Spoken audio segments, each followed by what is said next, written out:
किंवा विविध ऍक्टिव्हिटी उपक्रम घेत असतो। तर तुम्हाला सर्वांना 2 वर्षापासून हे सगळं परिचित आहे। प्रत्येक कार्यक्रमाच्या वेळेस आपण जो BIS चा इतिहास आहे किंवा वेगवेगळ्या क्रिया आहेत त्या आपण नेहमी ऐकतो, परंतु एक नवीन जी आता एवढ्यातच रात्री तुम्ही बातम्या ऐकत असाल तर रात्रीच मी बातमी ऐकली आपले सोन्यासंदर्भात। सोन्याचे जे काही भाव आहेत ते तुम्हाला सगळ्यांना माहिती आहे, गगनाला भिडलेले आहेत।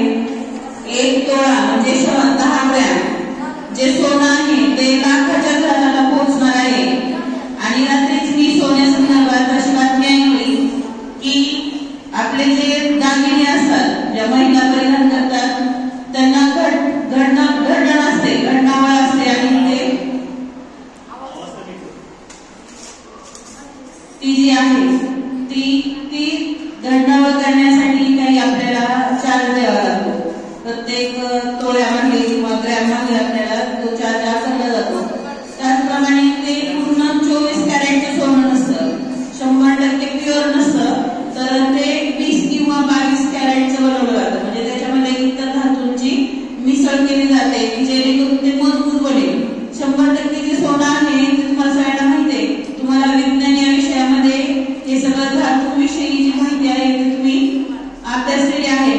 जर 100% म्हणजे 24 कॅरेटचं सोनं आहे ते अतिशय मऊ असतं आणि पटकन तुटणार असतं, त्यामुळे त्याचे दागिने आपण घेऊ शकत नाही।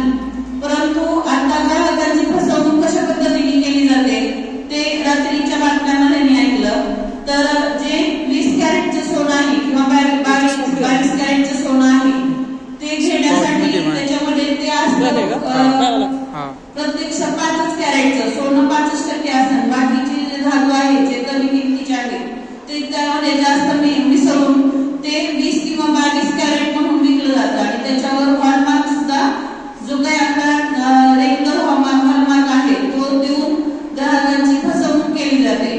तर त्याच्यामध्ये आपल्या BIS नाव आलं की ते तपासून घेण्यासाठी काय पर्याय आहे, तर आपल्या BIS चा जो लोगो आहे तो तपासूनच आपण ते सोनं खरेदी केल्यानंतर आपली फसवणूक होणार नाही। अशा पद्धतीने रात्रीच मी बातम्यामध्ये हे ऐकलं तर सगळ्यांना तुम्ही सगळ्यांनी जागरूक करायचंय। अशा पद्धतीने ग्राहकांची सोने खरेदी करताना फसवणूक होऊ शकते, तर ती फसवणूक होऊ नये म्हणून आपण या BIS चा आहे।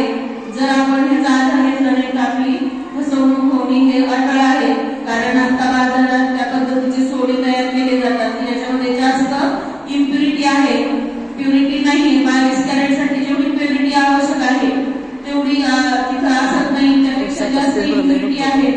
अशा पद्धतीचं सोनं आपल्याला जास्त किंमत देऊन विकलं जात आहे। तर हे सगळ्यांनी पडताळून पाहूनच सोने खरेदी करावं, कारण आता लग्न सराई आहे, लग्न म्हणलं की सोने खरेदी ही येते। तर आपण सगळ्यांना त्या पद्धतीने आपल्या जवळपासचे ज्या व्यक्ती आहेत त्यांना जागरूक करावं आणि ते चेक करूनच BIS चेक करूनच ते सोनं खरेदी करावं। कारण पहा, लक्ष द्या सगळ्यांनी, जे 5 कॅरेटचं सोनं आहे जे विकणं गरजेचं आहे 1000 रुपये प्रति ग्रॅम, तर ते किती प्रति ग्रॅम विकलं जातं, तर जास्त जे आपल्या आता सध्या चालू आहे रेट चालू आहे त्या दरामध्ये विकलं जातं। जे जवळपास 8-9 हजार रुपयाने ते विकलं जातं आहे। प्रत्यक्ष ते 1000 रुपये ग्रॅमच, परंतु ते विकलं जातं 9,000-8,000 रुपये ग्रॅम। म्हणजे एवढं मोठ्या प्रमाणात ग्राहकांची फसवणूक होते, तर ती होऊ नये त्यासाठी व्यवस्थित चेक करूनच ते सोनं खरेदी करावं। आणि परत ते आपण मोडायला गेलं तर मग आपल्याला त्याची अगदी कमी किंमत मिळणार आहे। 1000 रुपयाला जी घट मिळते 1000 रुपयांनी आपण घेतोय, पण आपण जे 1 दिवसाने तरी उशिरा आपण ते सोनाराकडे नेलं मोडायला, अगदी आपण घेतलंय आज आणि उद्या जरी मोडायला नेलं तरी आपल्याला त्याची घट द्यावी लागते बा। तर त्या पद्धतीने ते तुम्हाला त्या पद्धतीने त्याची किंमत मोडताना मिळणार आहे। त्यामुळं आपण घेतलंय 8-9 हजार ग्रॅम पर ग्रॅम आणि आपल्याला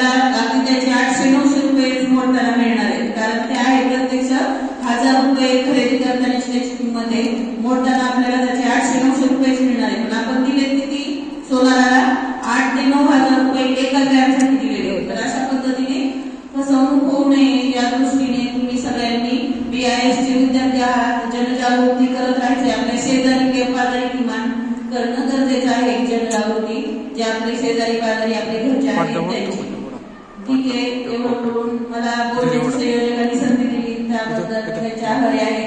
आणि माझे मनोगत थोडक्यात किंवा जे काही प्रास्ताविक आहे ते थांबवते. धन्यवाद.